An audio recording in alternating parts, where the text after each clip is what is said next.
Баршаңызға қайырлы күн. Бүгін сіздермен Айгерім. Каналыма қош келдіңіздер.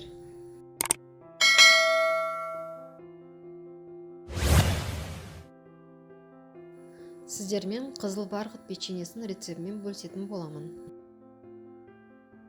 Ең алдымен жұмсақ сары май мен қантты миксердің көмегімен араластырып аламыз.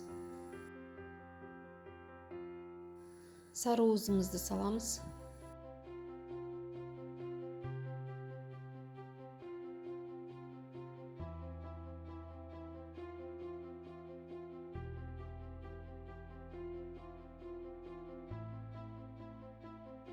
Сұйық май құямыз, айран құямыз және де құрғақ красителімізді саламыз.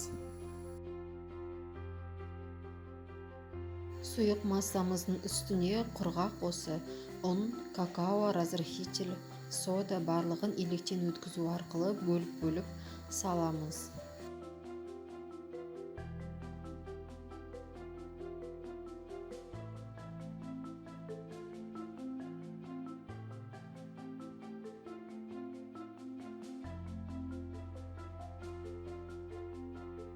Дайын болған массаны кондитерлік мешокқа салып аламыз. Видеода көрсетілгендей етіп, пергамент қағазына қамырымызды осылай жасап шығамыз. Пешімізді алдын ала қыздырып, 160 градуста 15-20 минут пісіріп аламыз. Мінекей печеньелер пісті, өте әдемі, домалақ формасын сақталған. Енді арасына кремдерін жағып шығамыз. Кремді мен алдын ала дайындап алдым. Творожный сыр, сахарная пудра, сливкидің орнына сметана қолдансаңыздар болады.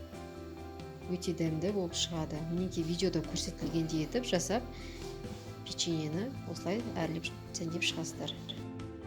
Бұл печеньені міндетті түрде жасап көріңіздер. Өте дәмді әрі жұмсақ. Шын мәнінде де бірден жасағанда керемет болып шығатын печеньелер.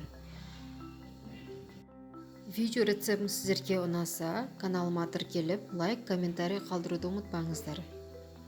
Алдағы уақытта сіздермен түрлі рецепттермен бөлісетін боламын. Видеоны соңына дейін қарап, менімен бірге болғандарыңыз үшін рахмет, ас болсын.